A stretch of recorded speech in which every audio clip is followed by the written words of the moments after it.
Alright, are we live?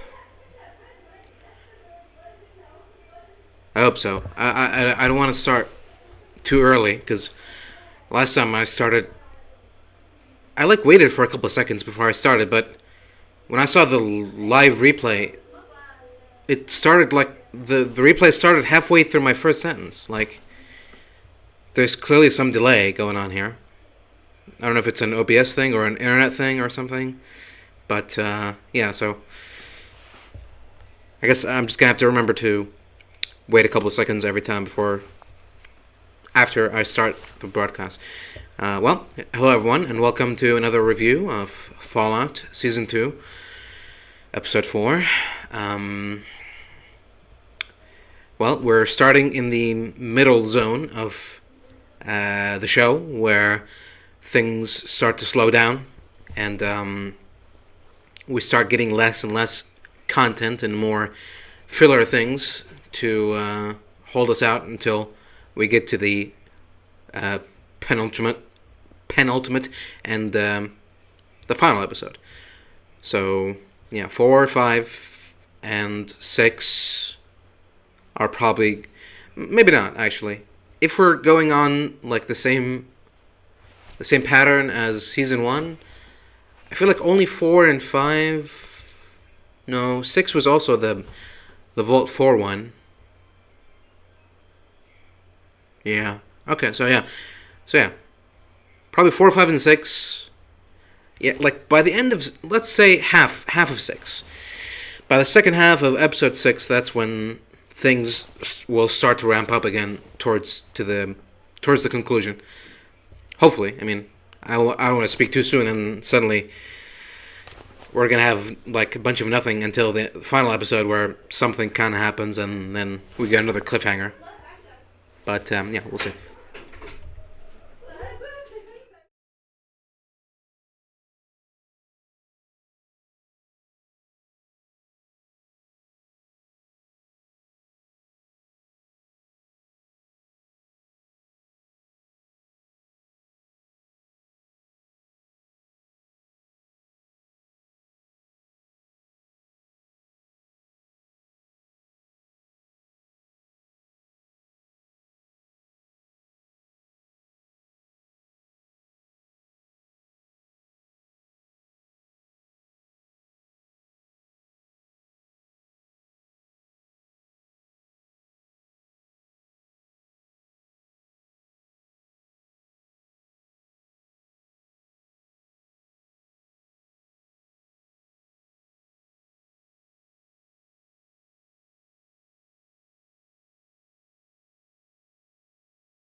Alright. Hello again. Sorry about that.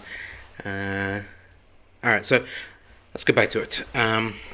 Well, I mean, get back to nothing. We just started. We didn't even get to. Yeah. Where was I? I was talking about something related to the episode.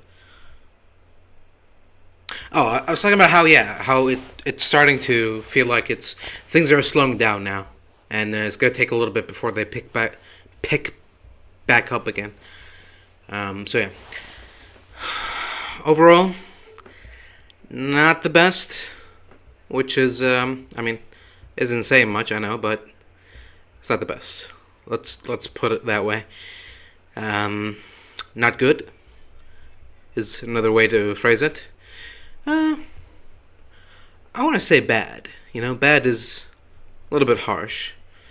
So, yeah, I think not good is a better description. It's just not good. Whether it's bad or not, I mean, that's up to you. But I just didn't think it was very good. At least the other episodes had more entertainment value, more, I don't know, more pretty things to look at, stuff like that. But here, nothing I can really, nothing that comes to mind. But hey, let's go through the episode and see if maybe I missed something. Maybe I'm mistaken about something. Maybe I'll change my mind. Maybe by the end of this, I won't find the episode to be not good. But considering how every time I go through each episode, I end up disliking it even more, then it's probably a safe bet to assume that this episode will also end up being a little bit worse than I thought it'd be. So, okay, let's get started. If you want a rating, we should probably keep track of these ratings. So the first episode, I was like, what did I give the first episode? I've already forgotten.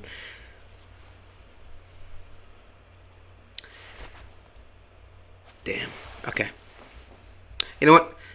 How about we... Yeah, okay. Let's wait until the season finishes, and then we'll do a ranking exercise then, Because by then, we'll have had the full context, hopefully, of the entire season, of the entire story arc, from beginning to end.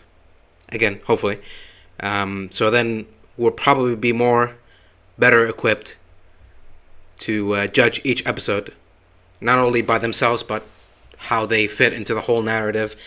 Could they have been, shrunk down or expanded upon or stuff like that. So, anyways, without further delay, let us begin episode 4. And episode 4 begins with the Battle of Anchorage. Now again, well, I mean, it doesn't say that. It's implied. It says the Alaskan front, but the point I was going to bring up was, there's a saying, right? There's a saying that you may have won the battle, but you haven't won the war. Battles are usually like small events that take place throughout an entire war. So, for example, like World War I wasn't just the Battle of the Somme, but the Battle of the Somme was like the most prominent battle, one of the most prominent battles, right? So, the Battle of Anchorage, from what I remember, it seems to be like an umbrella term for all of the fighting that took place in Alaska between America and China, but I'm not sure. So yeah, my point was, like, this is going to be a long battle if it's taking place throughout these years, but if Battle of Anchorage just refers to the whole Anchorage or Alaska war, I don't know. Okay, well, it doesn't matter. We're in Alaska. We're in the Alaskan War. Let's just call it that. In the midst of the Alaskan War, we see Cooper Howard by himself going through a seemingly it's like a forest or something.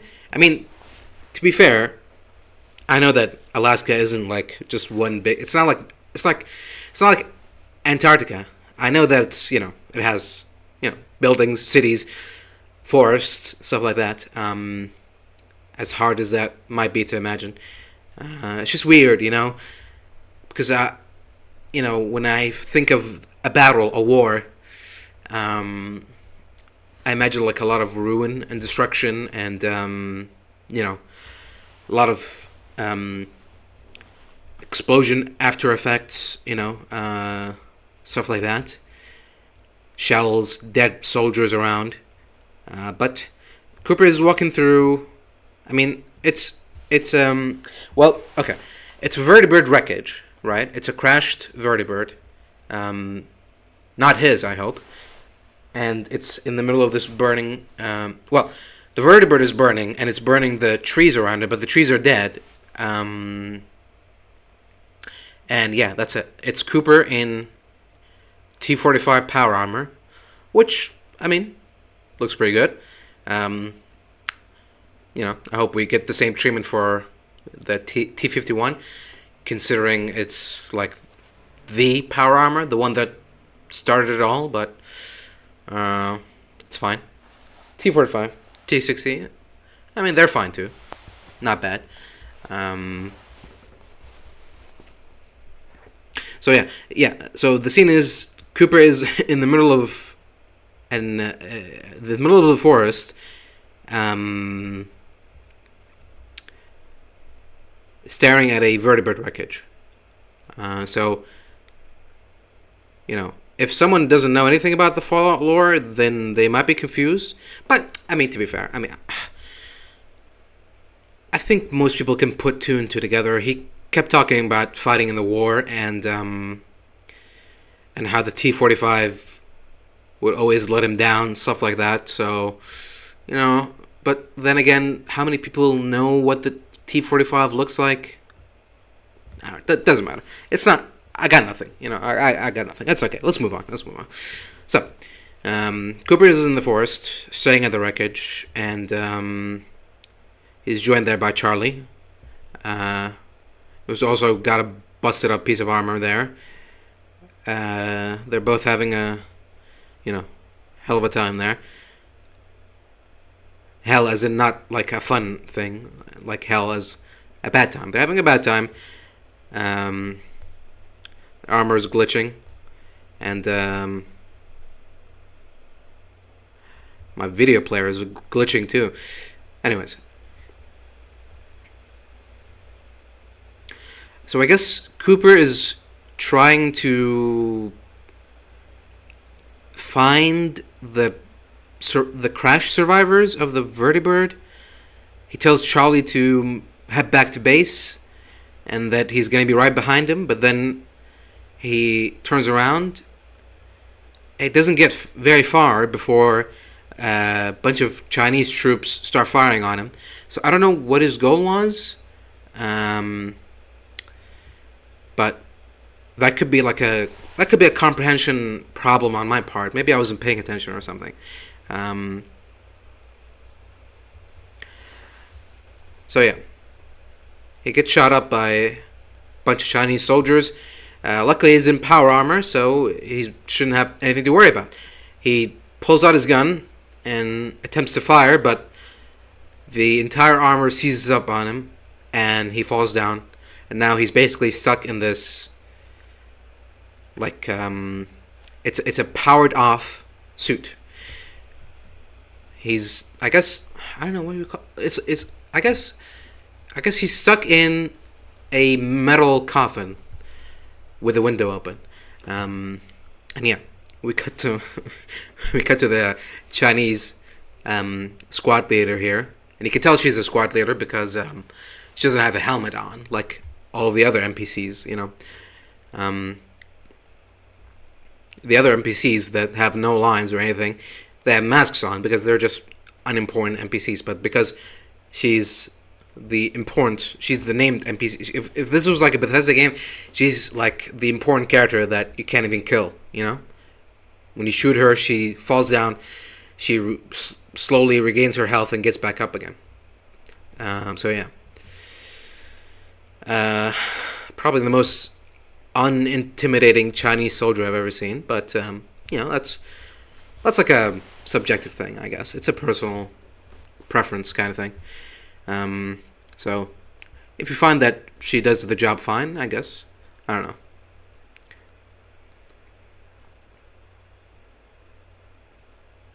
So yeah, she's talking shit, talking some commie gobbledygook, and Cooper sees something in the distance, illuminated by the fire, some shadowy figure, and it's rumbling and grumbling like a beast. What is it? Is it a bear? Is it a lion? What is going on? The lady keeps talking. She's focused on interrogating Cooper, and even though like she's staring right at him, and she sees that he's looking away, frighteningly. I'm not even gonna try to say that. He's looking away, very frightened, like at something. He's clearly scared of the thing that he's staring at, is what I'm trying to say. And yet she's not picking up on that. She's not noticing. She doesn't care. She thinks like, I don't know. Does she think that he's hallucinating? Or something? I don't know. But lucky for him and unlucky for her, she doesn't notice the big hulking thing that sneaks up on her and her soldiers, who also didn't hear or smell anything. They didn't hear the footsteps of this giant, like, probably 1 or 2 ton beast. They didn't hear him grumbling, humbling, and creature like that, breathing in this cold Alaskan front. I feel like not only will you be able to feel the hot breath coming from him, but you'll be able to, I don't know, smell it. Definitely, if he has like a scent of some sort, you'll be able to pick it up on it. But no, they didn't hear anything, they didn't see anything, they didn't smell anything. So this thing that I'm not. Well, I mean, It is. I don't know how to put this. At first, I thought it was a retcon, but no. According to some shaky lore from Fallout 2, Deathclaws, which is, well, I just spilled the beans there. Yeah, they get sneak attacked by Deathclaw and get completely KO'd, totaled. It's lucky it's not a Commonwealth Deathclaw, because then it would take them like 5 hits before they die, and they could probably take it down with their shitty assault rifles. So at least there's that. So yeah, what is my problem then? If not the continuity, which I'll give it a pass. I guess the problem is, what are the odds? But they might just reveal that, I don't know, this vertibird was traveling towards like a nearby secret lab for the U.S. government, and this Deathclaw escaped. And keep in mind, this Deathclaw, well, okay, not necessarily escaped. I guess he got let loose. The lore says that the U.S. government were experimenting on creating Deathclaws to fight in the Alaskan front. So are we to assume that this Deathclaw was part of an army or marine squadron? Is he like that Polish bear that was in World War II? What was he called? Wojtek? Is he like that? Is he the team mascot? Drinking beer with the soldiers? I guess. Is that the implication? I thought at first that there just happened to be a wild Deathclaw that escaped from a lab, but if they're trying to say that this is part of the government program to send Deathclaws to fight in the battlefront amongst human soldiers, both on U.S. and Chinese sides. That's risky. I don't see I don't see anything to restrain it, or I don't, unless unless he has one of those Mr. House inhibitor chips on him, maybe. I don't know. I don't know. Like, I've recently played the Outer Worlds 2, where the anti-choice forces like tame the local wildlife and teach them to fight for their side. So they tame mantisaurs and raptidons, stuff like that, local wildlife. So, but I don't know. I feel like, is it? Can you? I guess. I mean, if you're genetically creating a killer animal soldier, I guess you can like play around with the DNA to make it subservient to humans somehow.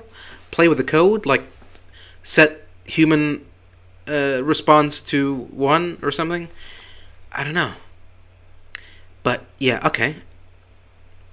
I don't know which concept is crazier. The fact that Cooper just happened to be in a location where a stray Deathclaw is around hunting for things to eat, and he just found 3 fresh meals. And I guess he wasn't interested in Cooper because to him it seemed like he was this object. He didn't seem like fully human to him or something. It's either that, or this Deathclaw has been trained to only attack Chinese soldiers. So that's why he took down the 3 Chinese soldiers and left Cooper alone. I don't know. I don't know what the show wants us to think. I don't know if they even want us to think about anything besides Cooper almost died and then a Deathclaw came out of nowhere and saved him. The end. I guess they just thought everyone would be so orgasmic about the seeing a Deathclaw in live action that they just wouldn't think about anything else. Of course, I say that Deathclaw tore them apart and stuff, but we don't see any of that. So if you're looking forward to seeing some Deathclaw action, we don't really see much of that.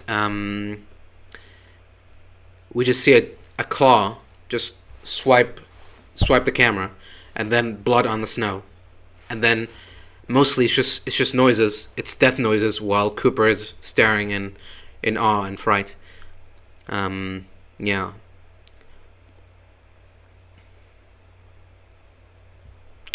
And we get some close-up shots of the Deathclaw.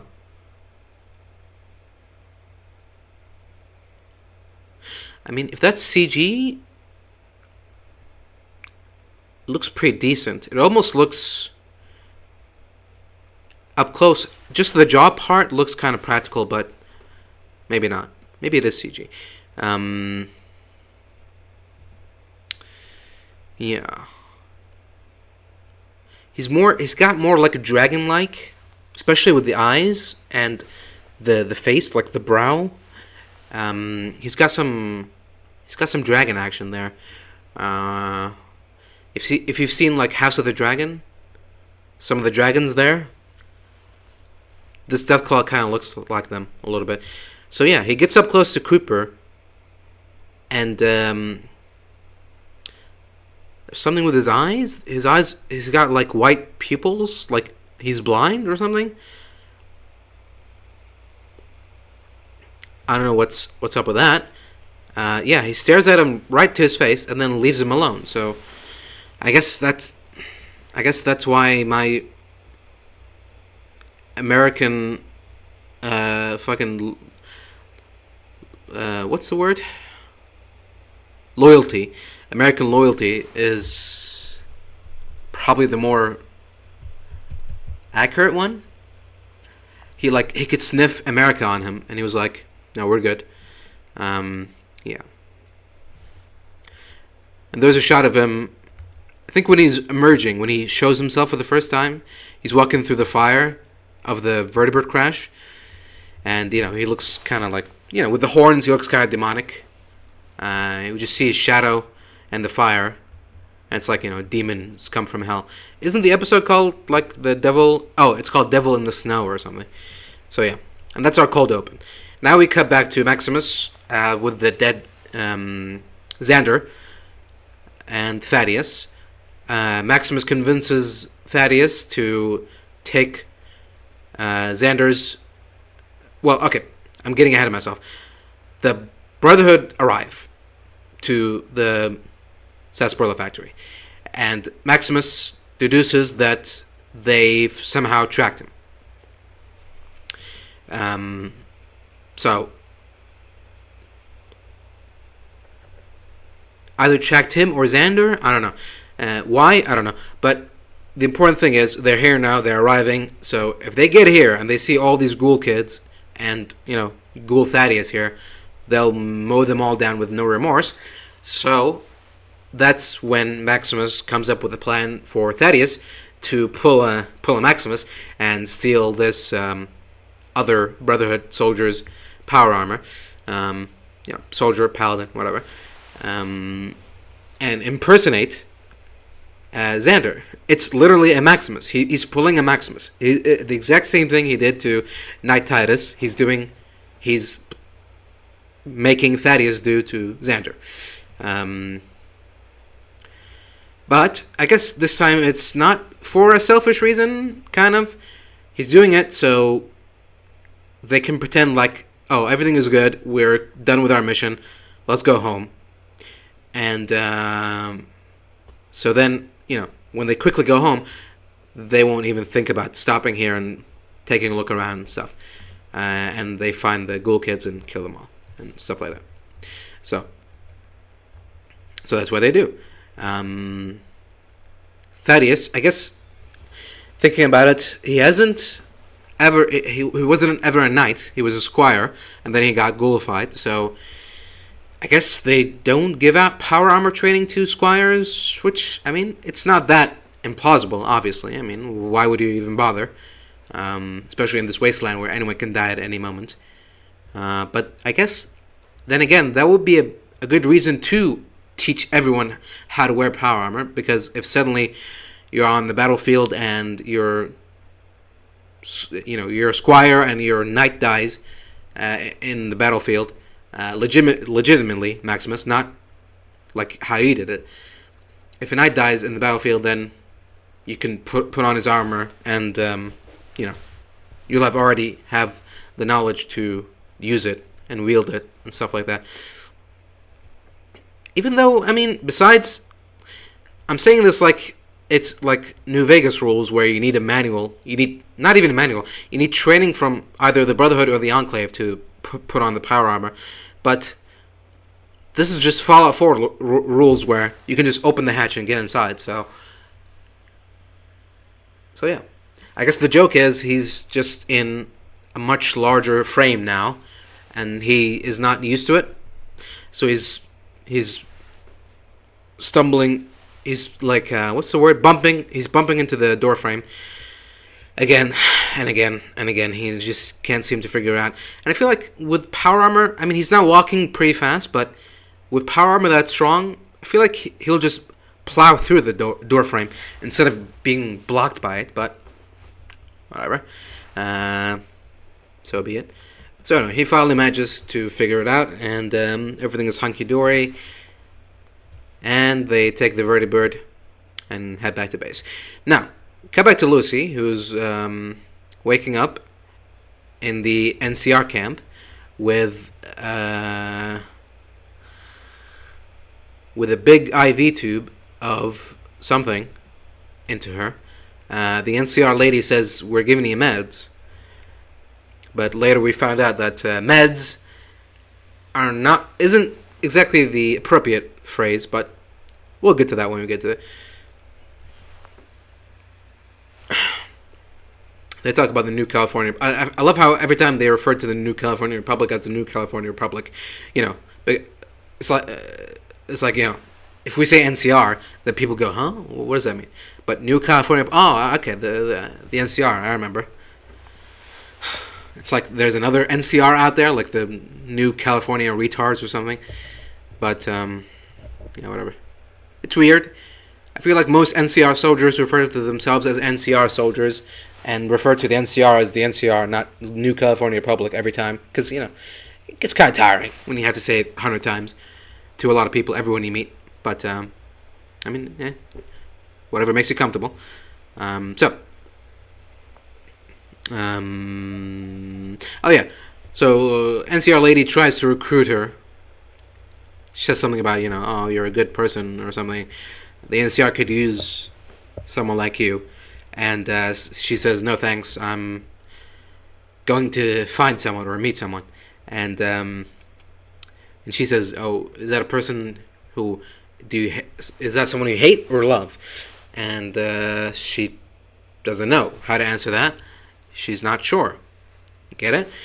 She's not sure. So she says, it's someone who hurt a lot of people, hurt, not killed, someone who hurt a lot of people, and I'm going to bring them to justice.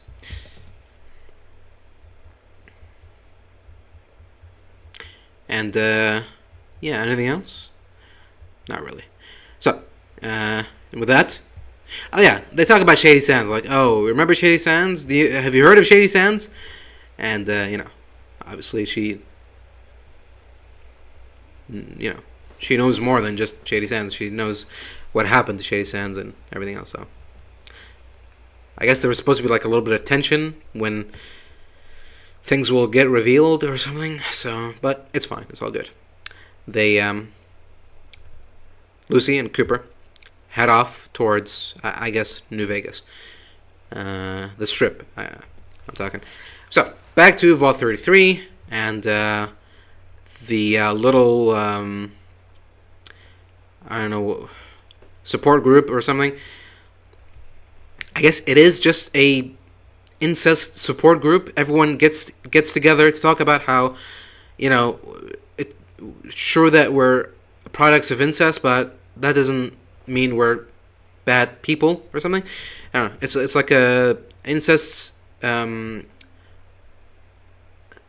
affirmation circle. I don't know. Is there an official name for it? But yeah, anyways, it's getting more and more popular. More and more people are joining. More and more people are talking. So that means more food, more water, more drinks. The water cooler runs out, so what's his face heads back to the little water area to refill it, and that's when we cut to the former overseer Betty, and they're still trying to figure out the water problem. Plants aren't growing; they're dying, and the water is running drier and drier. Betty tries to convince him that this isn't the time to waste water on such trivialities, but the guy says, this is my thing, and you signed off on me having this stuff, so I'm gonna take it. Great, thank you. Way to be a team player.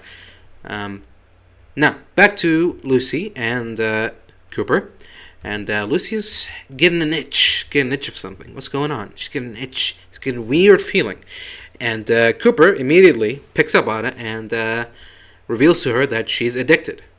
She's addicted to drugs. I guess they're trying to make a game reference.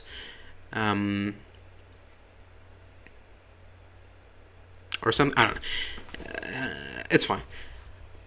So that's when Cooper reveals that the NCR people, the remnants, gave her an IV drip of Buff Out. The thing that goes in pills. I don't know how that works. Is there an IV liquid version of Buff Out? I guess. And that's what they gave her to recover. Okay. I feel like, there's already something for healing and recovering things. It's called a stim pack. They could have this was a good opportunity to use a doctor's bag, maybe. First aid kit, a little Fallout 1 reference, Fallout 2. Yeah, again, Stimpak, Super Stimpak, maybe. Or Med-X as a painkiller to ease her pain.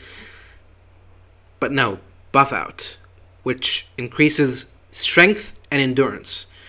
So I guess by that logic, they're making her more endurant to the pain. But it doesn't mitigate it. It just makes you more endurant to it. So great, thanks. It's not like she felt any of it because she was passed out. And it's not like she was like shot or stabbed, which she managed to walk off anyways. She managed to walk off getting stabbed by putting a Stimpak, and then did she sew the wound or staple it shut? So yeah, she got a little crucified for a couple of hours, and she got a little sun dried, and that's it. So curing a sunstroke, a heat stroke, with Buffout seems a little excessive, but I guess that's all the supplies they had. But anyways, so Lucy tells Cooper, what do I do? How do I solve this? And Cooper tells her, well, there's two ways you can solve this. One is to just endure it and go cold turkey for a couple of days, and then the drugs will be out of your system. The withdrawal. That's what he should have said. He shouldn't have said you're addicted to drugs. He should have said you're going through withdrawal. Because when you're addicted to the drug at first, you just get a notification saying you're addicted. It's when the drug wears off and you're not taking it again, that's when the withdrawal starts. So he should have said you're suffering from withdrawal effects.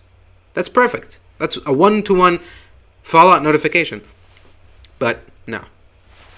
He said you're addicted to drugs. So yeah. So option 1, just endure the withdrawal symptoms until they go away. Option 2, now Fallout players might already be, screaming, yelling at the screen, "Fixer, Addictol." No. Go to a local clinic and pay to have your addiction fixed. No. Option 2 is take more of the drugs. Now, to be fair, this is Cooper saying it, so it is somewhat in character of him trying to corrupt Lucy, to turn her to the dark side, to turn her into him, I guess. So it's fine. He's lying. He's either lying or he's stupid, ignorant to drugs and how to fight them off. And it's kind of hard to believe that at this point almost a 300-year-old guy doesn't know how to deal with withdrawal, especially someone who's an actor and a war vet. I feel like those, out of the many occupations that involve heavy drug usage, I feel like those two would be at the top, PTSD, and of course, lots of wild Hollywood parties, So, a war vet actor? Jeez, gotta be real careful. So, anyway, that's what he tells her. And so Lucy, at first, tries to pick option A, but she only makes it for a minute or so until she gives up and says, "Give me the drugs." And luckily, Cooper just happened to have some spare Buffout on him. I don't know, does he use it? Is he like Hancock? Does he like? He uses that that thing that keeps him from turning feral.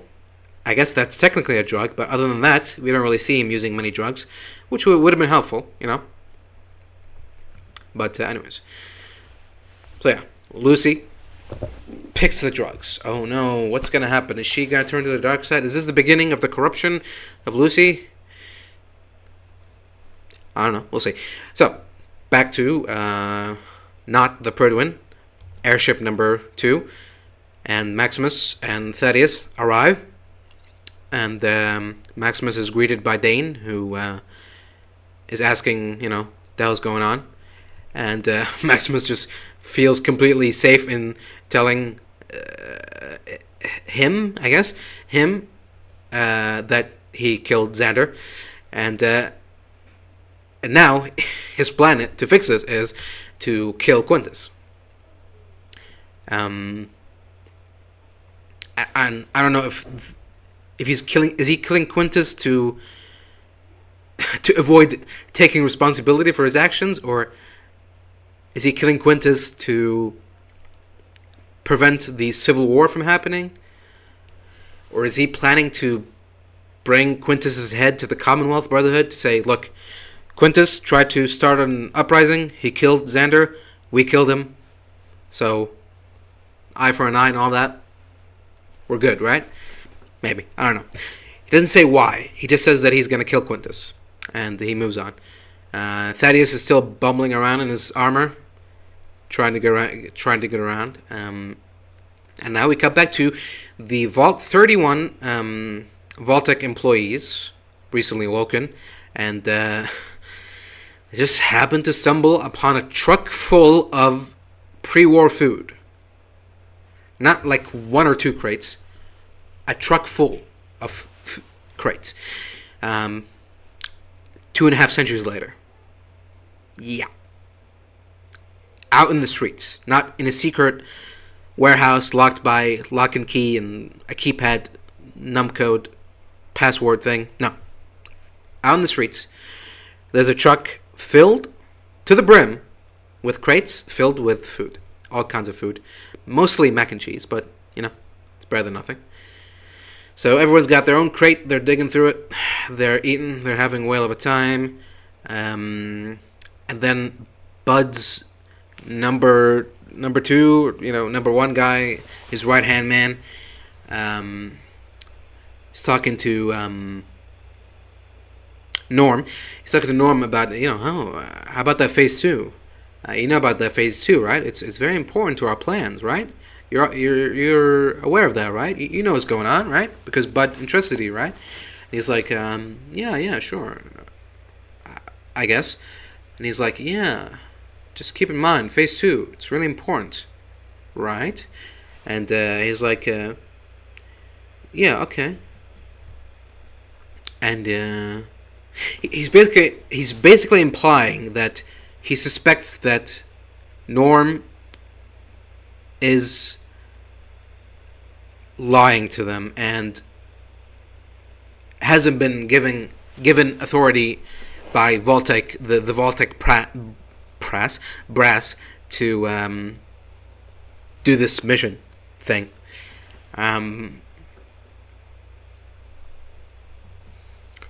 But he lets him, take the leadership role still. So that's good, I guess. Yeah.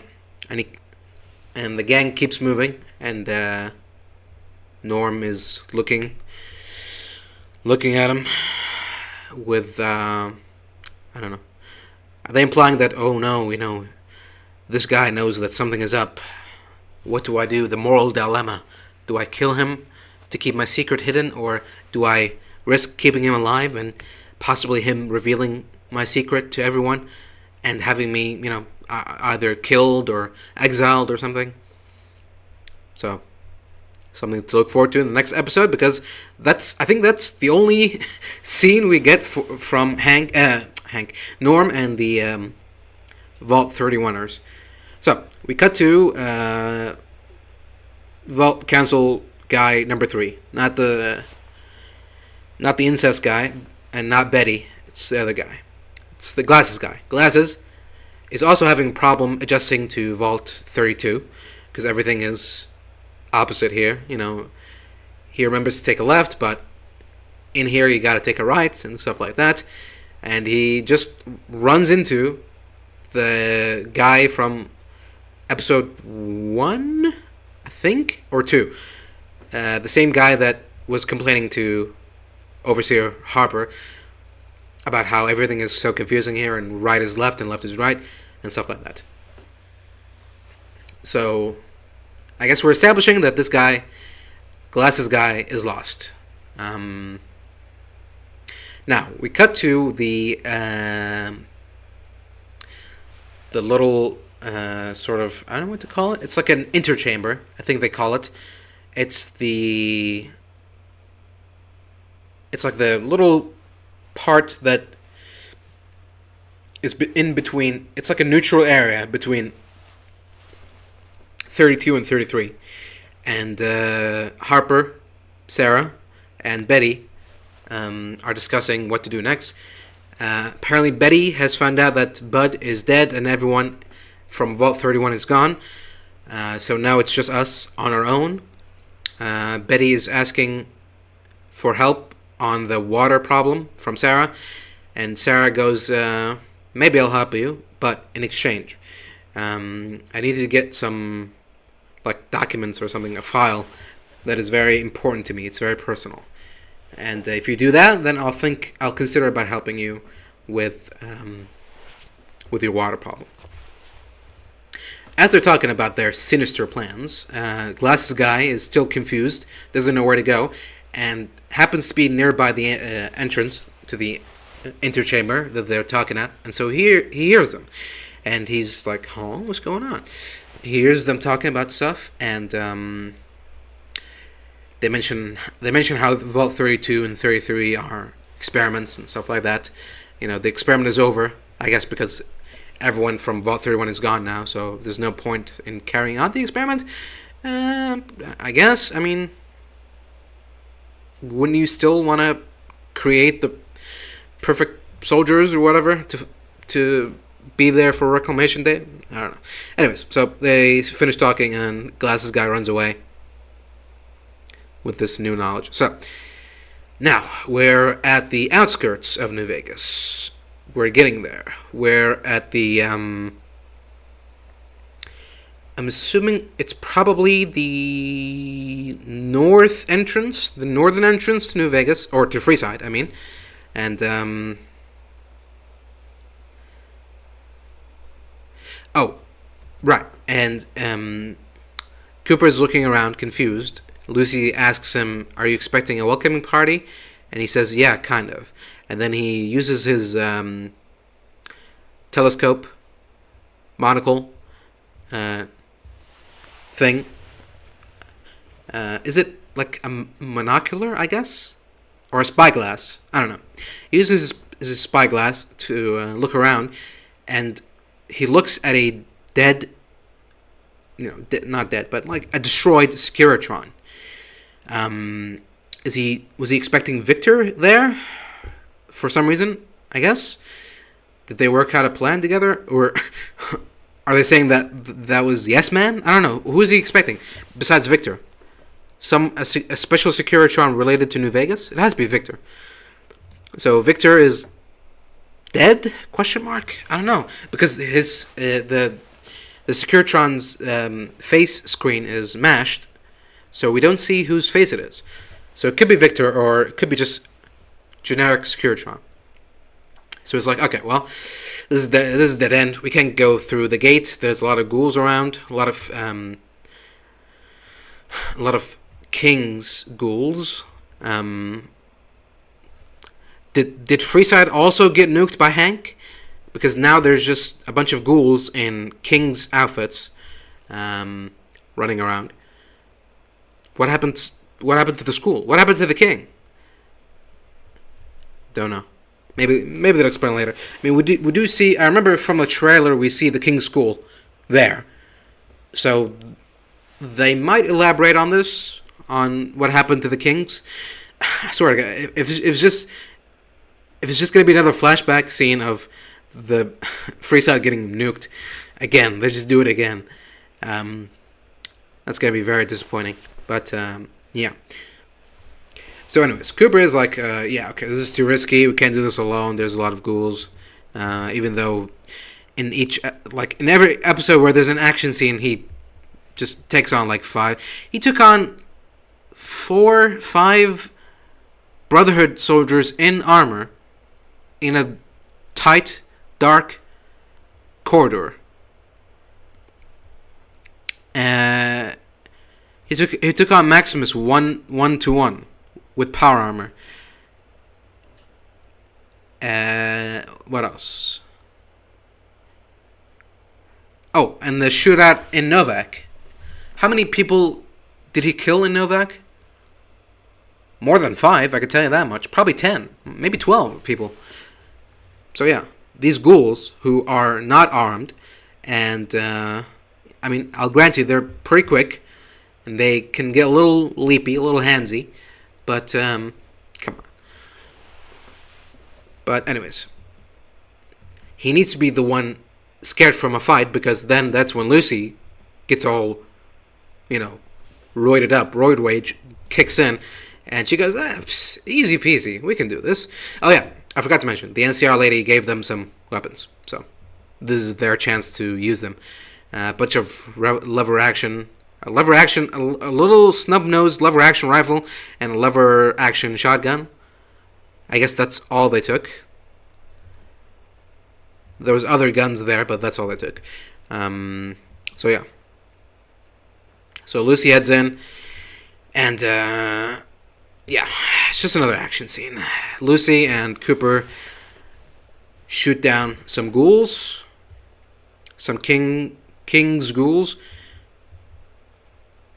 kingly ghouls. Yeah, I mean, outfits, fine. The little pompadour wigs still remaining there, not being ghoulified because it's, a wig. Although a wig is more like a, I don't know. The kings don't, I guess these specific kings wore wigs. I feel like most kings just gel their hair to style it to look like Elvis, not wore wigs, but okay, whatever. It had to be recognizable somehow, because if they're just ghouls with bald heads wearing, like, one of them was just wearing a leather jacket, one of them was wearing the jailhouse rocker, so that's somewhat recognizable if you've watched, I guess, if you watched the Jailhouse Rock video clip. Yeah, and the other guy is dressed like the king, so is he supposed to be the king? He's got a guitar on him, and he's wearing the king's suit. Is it just an identical one that kind of looks like it? Was that the king? Did she just shoot the king? I don't know. So yeah, they take down the 5 to 6 ghouls with ease and head inside the gate, Freeside Gate. Now, back to Brotherhood at the ground base on Area 51. And for some reason, Thaddeus is having lunch in the cafeteria with every soldier. Every other soldier there, every knight, squire, and stuff, are eating outside of their power armor, obviously.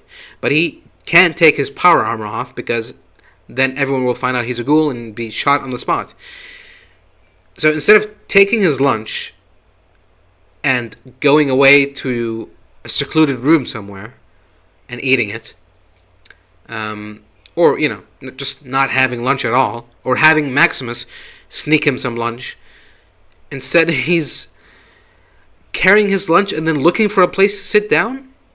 And then what, buddy? You can open your visor and, cover your face and eat?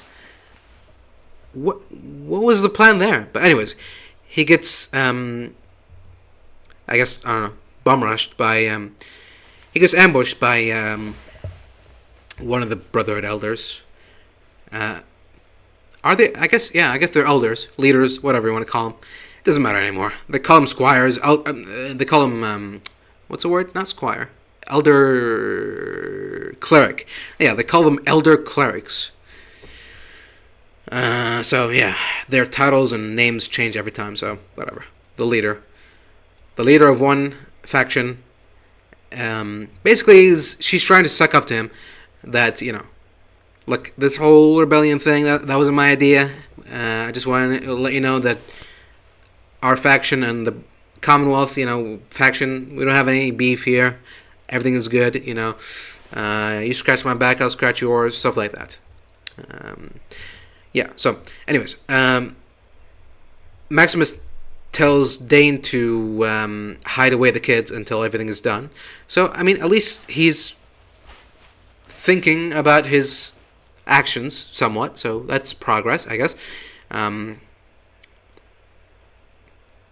Although I would have, made sure that all non-essential, non-combatant forces are secluded away. But, it's a start, It's better than nothing. So, yeah. That's the scene we see now. And one of the kids is the same initiate that Maximus was passing on his words of wisdom to. So, yeah. And he has a suspicious look, so I don't know if that means something, because maybe we'll find out next episode, because as far as that's concerned, that's all we see from the kids, the younglings. So, Maximus heads inside Quintus's office, which anyone could just walk into. I mean, to be fair, it is in the middle of a Brotherhood base. You can't just walk in there. You'll get shredded by all the soldiers guarding it. So fair enough. So he gets inside, and Quintus tells his aides to leave him, and he asks Maximus basically what happened, what's going on, and Maximus just tells him how it is, and he says, "I killed Xander." And then he pulls out his laser pistol, and Quintus goes, "Oh, so you're gonna kill me now too?" Now we cut back to that same elder trying to butter up Xander, aka Thaddeus, and another elder walks in, and it's the misogynist one, and he's going, "Oh, what was this female trying to say to you? She's trying to get to your good side. You know that she's just lying. She's just full of crap. You listen to me. You join my side, and I'll help you out. Everyone's trying to get on his good side because they think he's Xander, and that he can somehow gain them favor with the Commonwealth brass, Brotherhood brass." Got back to Dane, and he walks into the cold fusion room that is unguarded, completely unguarded. I guess to be fair, it's lunchtime. Everyone's got to eat. But come on. At least one guard. So he just walks in, takes the cold fusion out of the thing, and walks away. Simple as that. Quintus tries to guilt shame Maximus. We took you in, we grabbed it from Shady's hands, and this is how you repay our favor. Nah. You can tell that the tension is beginning to rise because the scenes are cutting in between every couple of minutes. The two elders are trying to, are vying for Xander's approval. Quintus approaches, gets closer and closer to Maximus. Maximus reveals that Maximus tells him that, I'm sorry, I didn't want to do it. I didn't want to kill Xander. It's just that he wanted to kill a bunch of kids, and I couldn't let him do that. So Quintus goes, Oh, I see. Oh, I understand, my child. Right. That makes sense. I'm so sorry. The Maximus goes, well, I mean, there were ghouls, kids, young ghoul persons. And Quintus is like it's like a stereotypical racist stereotype that when he finds out that his daughter is dating a black guy or something, he goes, "Oh, abominations! No, they must all be wiped away. No, how could you do this? You are an embarrassment. You're a shame." And as he's doing this, he's just calmly and slowly walking away from Maximus now, and just casually goes to his drawer where he's got a gun, and he pulls it out and starts shooting. Way to go, Max. I mean, I know that the writers are trying to imply that he doesn't have it in him to kill Quintus.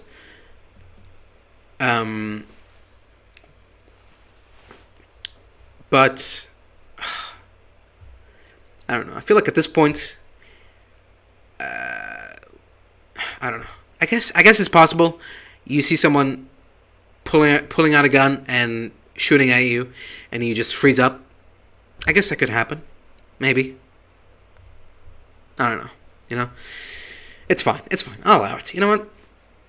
Maximus, it's alright, buddy. I forgive you. This time. So, back to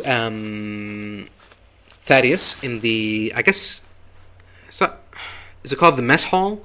The cafeteria. Back to Xander in the cafeteria, and he's getting stressed out. Sorry.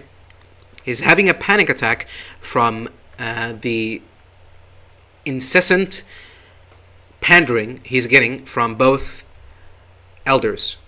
And he starts breathing heavily, and that's when the elders notice it and go, "What's wrong, Xander?" And he tells them that, "I'm having a panic attack."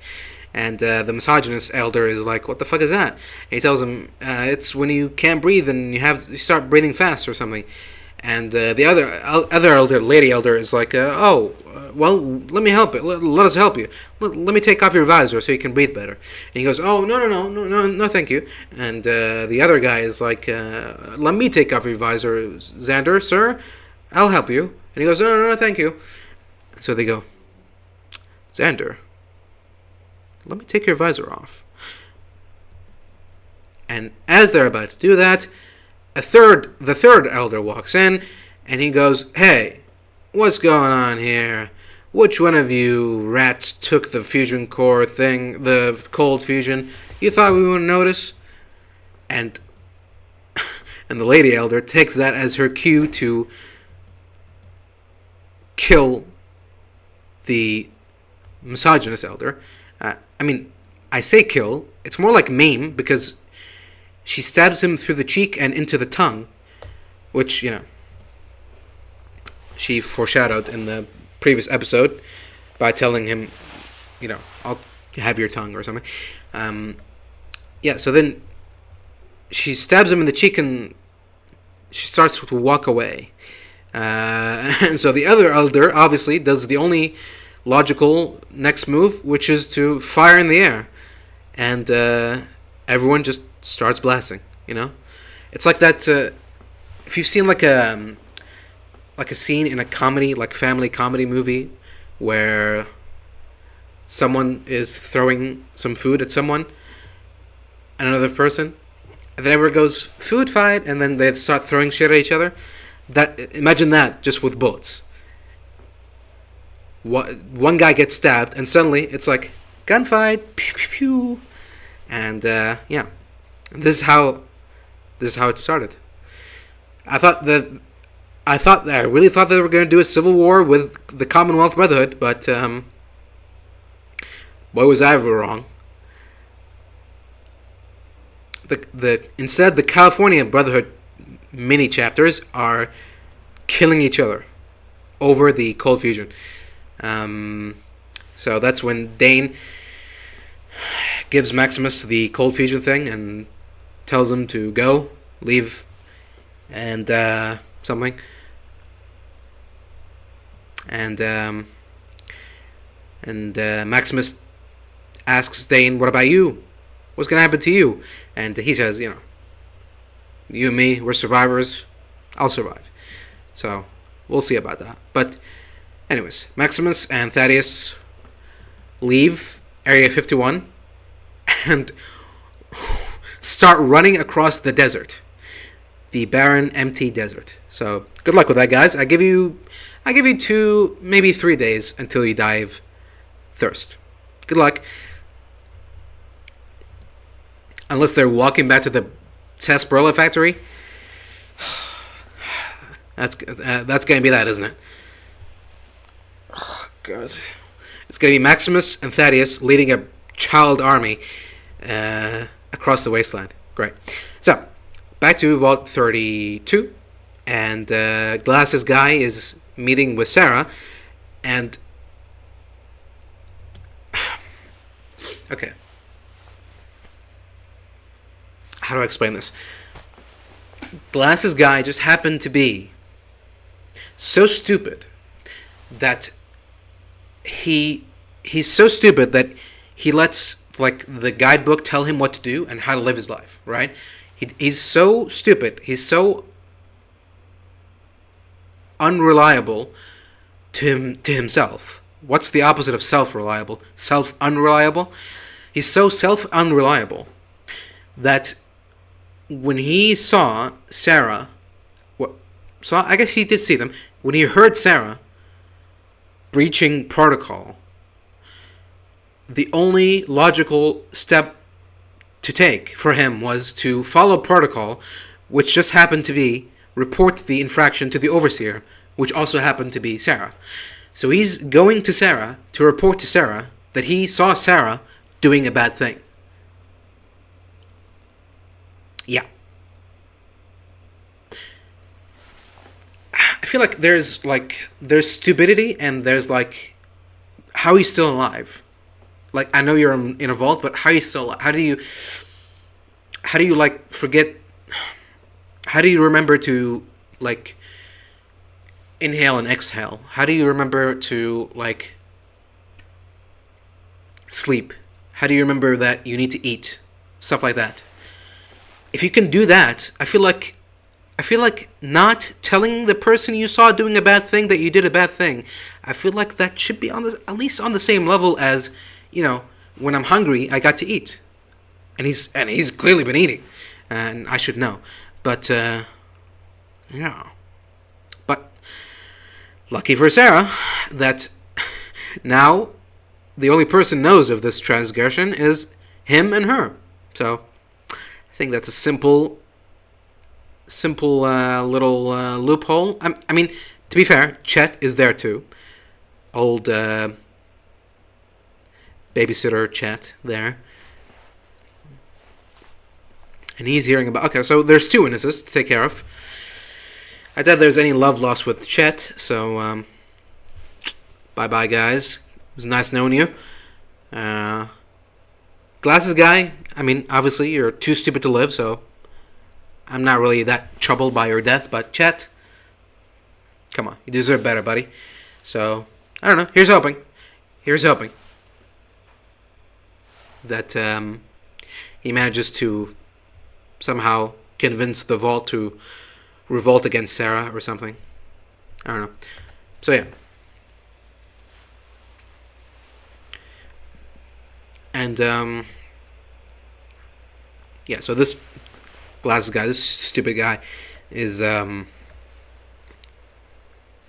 asking Sarah, well, okay, so now I'm really not sure how these things work. This is the first time I'm like doing something like this, reporting something to someone, so I don't know what to do next. How do we solve this? And she says, well, lucky for you, the next step is that the overseer will take your complaint and will deal with it accordingly in due time. And so he says, oh, but aren't you but so what were you doing talking with Betty about? And she goes, the overseer will deal with these problems and will alert you of our findings. And yeah, all of this talk is making Chet a little suspicious, so he looks through her drawer and he finds in her wallet, or purse or whatever, in her wallet, a passport or an ID card for her. And it's for the United States annexed territory of Canada, so she's Canadian. I feel like the only reason they made her Canadian is to have that little reference that, oh, by the way, did you know that Canada has been annexed by the United States? I don't know what other, like, narrative reason there is for her to be Canadian, but there you go. So yeah. It's not the Canadian part that's important, even though it's, like, in the big letters and stuff. I feel like most people might leap to the conclusion that the twist here is supposed to be, she's Canadian, dun dun dun. But no, the twist is, obviously, her birth date being, pre-war, 2045. So, what's going on there? She's clearly not who she says she is. She's not a vault dweller. She is. Technically, she is. But all vault dwellers currently living are descendants of the original Vault Dwellers. So how could she be like 300 years plus? Well, not 300, 250 years plus old. She's either that or there's some other shenanigans at play, time travel, cryogenic freezing, which I guess technically is the same as time travel. So yeah. As if he didn't get a clarification already that Sarah is up to something. I mean, Norm already told him as much, but the first time he just is like, yeah, whatever, it's all good. We all have our secrets, whatever. Now he's like, 2045, oh my god, who are you? Wow. So, yeah, a little bit too late, but, better late than never and all that. So, as Glasses Guy is leaving, he goes, oh, Chet, hey, how's it going, man? And Sarah goes, oh. So, this whole time, she didn't even... They had this meeting, and she never noticed that Chet was there.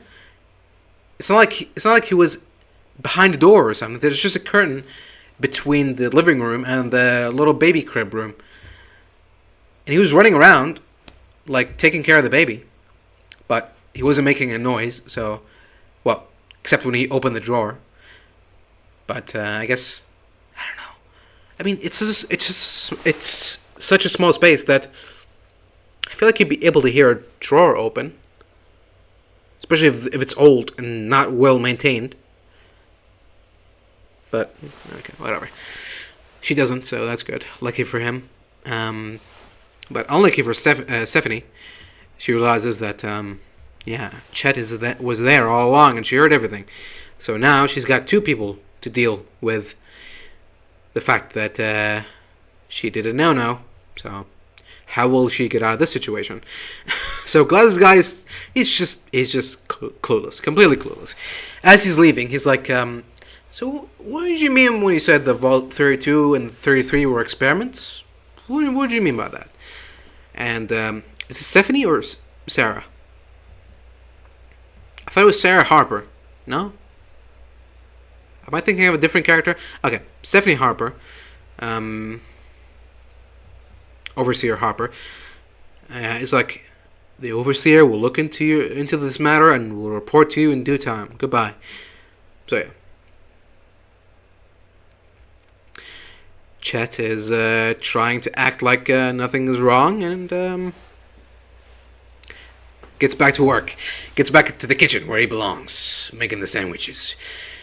Now, we cut back to the New Vegas Strip. And, well, it looks like someone took all of the casinos and locations on the Strip and just smushed them all together in one circle. Everything is just... It's all in one location. The Ultralux. The Ultralux is here. The Lucky 38 is here. Gamora is here. And the Tops is there. And then Vault 21 is over there. They're all close to each other. And their locations don't make that much sense, but... I mean, whatever. It's close enough. It'll do. It's such a small detail anyway. Well, not small. Medium. Let's just say it's a medium-sized detail. So, inside the New Vegas Strip, he notices how empty and quiet it is. He starts to worry. What's going on? This is normal. This is natural. Where's the people? And for the people who played New Vegas, they'll probably be thinking the same thing. Where are all the people partying? Where are all the criers? The people dancing outside?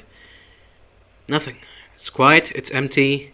No Securitrons. No people. New Vegas, and possibly Freeside, has been completely abandoned or ruined, or both. Probably a bit of both, because we see Lucy playing around with weird things, and only on a close-up shot, we realize that she's playing around with hatched Deathclaw eggs, which Cooper recognizes. And that's when, right on cue, a Deathclaw emerges from the doors of Gamorra. So, rip to anyone who's inside there. And he takes his time. He gets all dramatic with it, like he knows he's on camera or something. He gets his claw out slowly, and then rips the door out. Rawr! Slowly walks through, and this time, instead of him walking through the flames of the vertebrate wreckage, he's walking through the flames of the Gamorra sign. So, I mean, I don't know. You might think it's a little bit hacky, sure, I guess. But, I don't know. It's fine. It's fine. I'll allow it. It's subtle. It's subtle enough. Okay, well, it's not that subtle, but I'll allow it. Because we got bigger fish to fry. But unfortunately, those fishies are going to have to wait for next week, because this is it. Episode over, boys. What was that, like? That was like less than 40 minutes. That was like 39 minutes. Yeah. But there you have it. Episode over. We're done talking. Oh, in the credit sequence, we see the ruins of Cap McCarran and the corpses of NCR and Legion soldiers. So, rip to Cap McCarran. Gone. Yeah.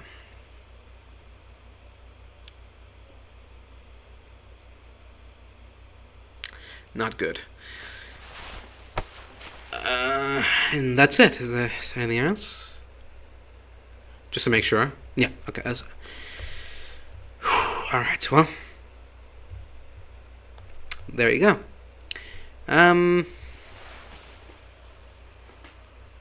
What else to say about the episodes? Obviously, the worst things are the Brotherhood destroying each other. I probably should have mentioned, as Maximus and Thaddeus were leaving, we see all the Brotherhood chapter airships firing at each other. So not only are they killing each other, but they're destroying their valuable and heavily staffed and very volatile aircrafts. So yeah, that's it. It's game over. It's done. I can see that some survivors, obviously the initiates, are gonna run away, and they're gonna run away and start their own new faction, the New Brotherhood of Steel. Dane, I'm sure he will get away just fine. But as far as the other Brotherhood, Chris, I don't see how they can get back from this.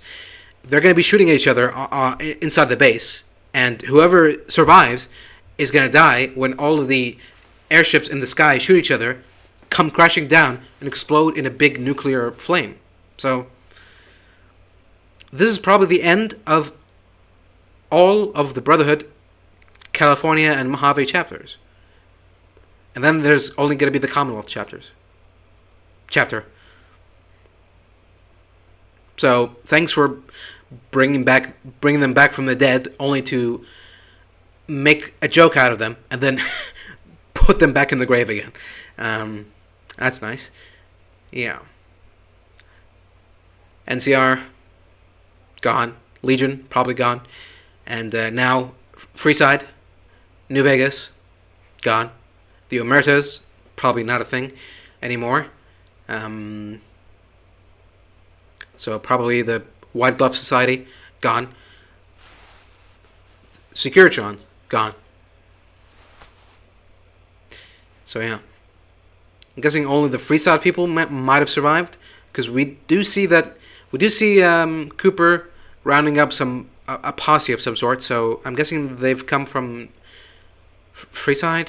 But who's he gonna recruit? Like, besides the Kings, there isn't really like a big faction in the Wasteland. In Freeside, the Van Graffs, because like the Silver Rush is like it's just a bar, and Mick and Ralph's it's just a store. So I don't know. The followers of the apocalypse, if they're still around.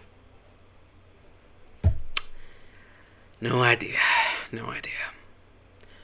But yeah, that's it. Episode done. New Vegas done. It's just a Deathclaw nest now. So if Mr. House is still somehow alive, he's gonna have some explaining to do. A lot of explaining to do. Yeah. You know what? I did say that I might change my mind, but I didn't. I'm still stuck on the not bad view. Even with all the things I mentioned being kept in mind. You know, lore-wise, continuity-wise, well, not continuity. It technically doesn't break any continuity, but lore-wise, it's devastating. But story-wise, narratively-wise, it's not bad. Or I should say, it's not as bad as it used to be. I don't know. You know, it's probably like a 4 on a good day, maybe 3.5. You know, not the worst thing. You know, not like a 1 or a 0, but not the best thing. You know, not a 7 or an 8 or a 9. It's a 4. Yeah, and it's convenient. It's lucky because it's episode 4. Episode 4 gets a 4 out of me. So yeah. With that, thank you all for watching. And yeah, that's it. I'm done. Nothing else to talk about. So see you next week.